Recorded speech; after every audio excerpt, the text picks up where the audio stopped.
मैं को रहने देना है, हम लोग को काट देना है।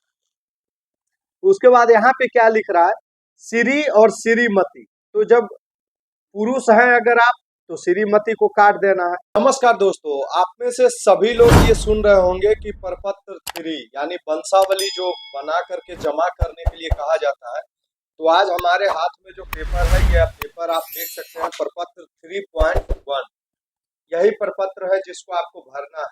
और ये जो प्रपत्र 3.1 है, ये वंशावली जब आप बना के लाएंगे ब्लॉक से या कहीं से भी, सरपंच से या पंचायत समिति से, मुखिया से, किसी का भी वंशावली किसी के यहाँ से भी अगर आप बना के लाएंगे तो वंशावली के साथ आपको ये वाला प्रपत्र 3.1 फॉर्म भी भर करके देना जरूरी है। और होता क्या है कि बहुत सारे लोगों ने ये फॉर्म भरा है, तो बहुत सारे लोगों का फॉर्म जो है रिजेक्ट हो गया है। रिजेक्ट होने का कारण ये है कि कई लोग समझ नहीं पाते हैं कि इतने सारे कॉलम हैं और इतने सारे कॉलम में क्या क्या भरना और क्या किस कॉलम में सही क्या रहेगा और गलत क्या रहेगा, इसके बारे में हम आपको बताते हैं। तो चलिए अब हम मोबाइल के डिस्प्ले पे सिर्फ और सिर्फ आपको प्रपत्र 3 का वो फॉर्म फिलअप करके बताएंगे, जिससे आपका जो फॉर्म है वो कभी भी रिजेक्ट नहीं होगा। तो चलिए अब हम इसको डिटेल में समझाते हैं। तो देखिए यहाँ पे आप देख रहे होंगे कि यहाँ पे सबसे पहले है अंचल। तो अंचल में आपका जो अंचल पड़ता है उसका नाम आप लिख दीजिएगा। इसमें हम अपने अंचल के बारे में हम आपको बता रहे हैं। तो यहाँ पे अंचल का नाम लिख दिए। उसके बाद लिख रहा है जिला। जो आपका जिला पड़ेगा वो आप अपना जिला जो है यहाँ पे इंटर कर दीजिएगा। जिला इंटर करने के बाद देखिए यहाँ पे विषय लिखा हुआ है, स्वयं की वंशावली समर्पित करने के संबंध में। मतलब जो वंशावली आप बना करके लाए हैं उसके साथ इसको जो है लगा करके देना है, तभी वो वंशावली आपका वैलिड होगा और मान्य होगा। उसके बाद यहाँ पे लिखा हुआ, महाशय उपरोक्त विषय के संबंध में सूचित करते हुए कहना है कि अगर सिंगल आदमी, यहाँ पे समझने वाली बात है, अगर आपका प्लॉट जो है आप एक एक आदमी के नाम से जो है अपना अलग नाम करवाना चाह रहे हैं, एक एक पार्टिकुलर आदमी, मान लीजिए आपके पिताजी का सारा जमीन है और आप 3 भाई हैं, तो तीनों भाई अपने अपने नाम से अलग कर रहे हैं, तो उसमें जो है सिर्फ मैं रहेगा। और अगर तीनों भाई एक साथ सर्वे करवा दें, देखिए होता क्या, अलग अलग आप जब सर्वे कराएंगे तो आपको नया जमाबंदी मिलेगा, ठीक है।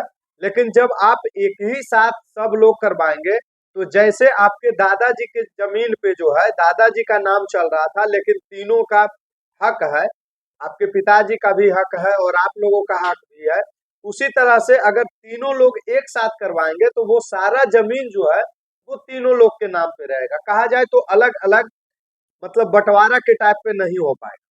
तो हम इसमें आपको बताने वाले हैं सिंगल सिंगल, जो आप नाम भर के करेंगे तो उसमें जो है मैं को रहने देना है, हम लोग को काट देना है।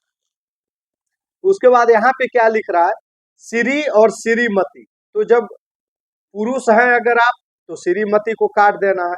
तो हम अपना नाम से ही यहाँ पे इंटर करेंगे।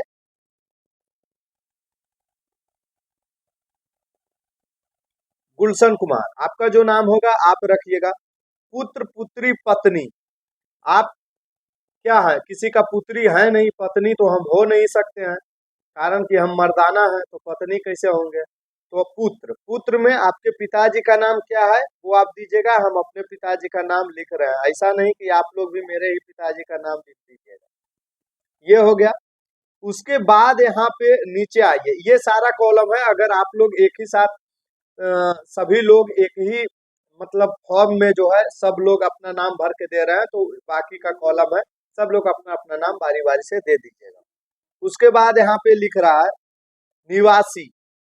निवासी जो है कहाँ, ग्राम कहाँ है आपका, तो आपका जो गांव रहेगा वो आप अपना गांव लिख दीजिएगा। हम अपना गांव लिख रहे हैं। थाना यहाँ पे है, थाना डालना है। यहाँ पे अंचल डालना है, यहाँ पे जिला डालना है, और यहाँ पे जाति डालना है। हम भूमिहार हैं तो भूमिहार डाल रहे हैं, आप जो जाति से बिलोंग करते हैं वो डालिएगा। उसके बाद लिख रहा है ने भूमि जिसका विवरण आवेदन के साथ संलग्न प्रपत्र 2 में अंकित है। मतलब जो हिसाब से जो ये फॉर्म हम भरे हैं वही प्रपत्र 2 में भी आपको देखने को मिलेगा। जो लोग प्रपत्र 2 नहीं देखे हैं वो लोग जाकर के देख लीजिएगा, वीडियो चैनल पे पड़ा हुआ है। आप लोग पहले जाकर के प्रपत्र 2 देख लीजिएगा कैसे भरा जाता है, उसी के हिसाब मतलब जो विवरण आप यहाँ पे लिख रहा है कि जो विवरण आप प्रपत्र 2 में डाले हैं वही विवरण इसमें भी मैच करना चाहिए।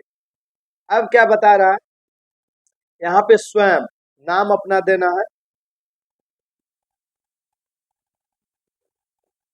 यहाँ पे पिता का नाम देना है,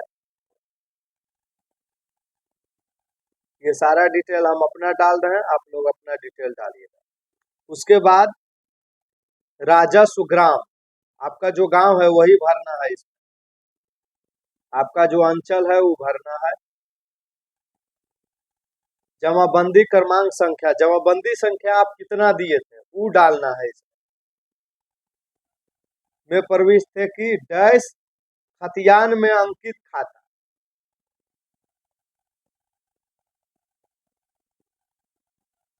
पुराने खतियान, जिनके पास नया खतियान तो किसी का नहीं होगा, पुराने खतियान में अंकित खाता संख्या, जो खाता संख्या आप डाले हैं वो यहाँ पे आप डाल दीजिएगा।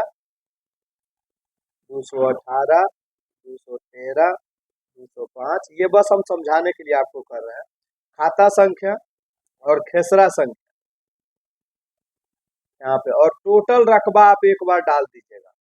टोटल रकबा जो होता है वो आप डाल दीजिएगा। मान लीजिए मेरा 5.5 डिसमिल था तो 5.5 डिसमिल हम डाल देंगे। लगान को उत्तराधिकार बंटवारा के आधार पर हित अर्जित किया है, लगान आप जो भरे हैं उसका आप दे दीजिएगा। लगान आप क्या भर रहे हैं, हम यहाँ पे इसको 0 छोड़ते हैं, आपका जो लगान होगा वो देख के आप भर लीजिएगा। तो यहाँ पे देखिए ये जो है ये सही तरीका है प्रपत्र 3 भरने का। इस तरीके से अगर आप प्रपत्र 3 भरते हैं तो आपका प्रपत्र 3 ना ही रिजेक्ट होगा और ना ही आपको कोई इशू आएगा, आपका सारा जो डिटेल है वो आपका जो है यहाँ पे हो जाएगा। उसके बाद यहाँ पे लिख रहा है याचिकाकर्ता का हस्ताक्षर, यहाँ पे आप अपना जो है दस्तखत कर दीजिएगा। और इसके साथ जो है प्रपत्र 2 का जो डिटेल है वो मैच करना चाहिए। और दूसरी बात, जो वंशावली आप ब्लॉक या जहां से भी बनवा के लाए हैं उसके साथ इसको अटैच करके देना है। तो ये प्रपत्र 3 भरने का तरीका है। आगे हम आपको बताएंगे कि आप जो है वंशावली कैसे बनाएंगे, उसका ये देखिए फॉर्म है, आगे के वीडियो में हम आपको दिखाएंगे। ये फॉर्म दिखा दीजिए, यही फॉर्म है वंशावली प्रपत्र, वंशावली प्रमाण पत्र हेतु आवेदन प्रपत्र। इसको सही तरीके से कैसे भरना है, इसमें भी बहुत सारे लोगों का रिजेक्ट हुआ है, मेरे सामने हजारों लोगों का फॉर्म रिजेक्ट हुआ। तो अगला वीडियो में हम आपको यही भर के दिखाएंगे कि वंशावली फॉर्म कैसे भरना है। बाकी वीडियो अच्छा लगा होगा तो लाइक कीजिएगा, दोस्तों में शेयर कीजिएगा, और चैनल पे नए हैं तो प्लीज सब्सक्राइब कर लीजिएगा। मिलते हैं नेक्स्ट वीडियो में किसी और बेहतर कंटेंट के साथ, तब तक के लिए टेक केयर, बाय बाय।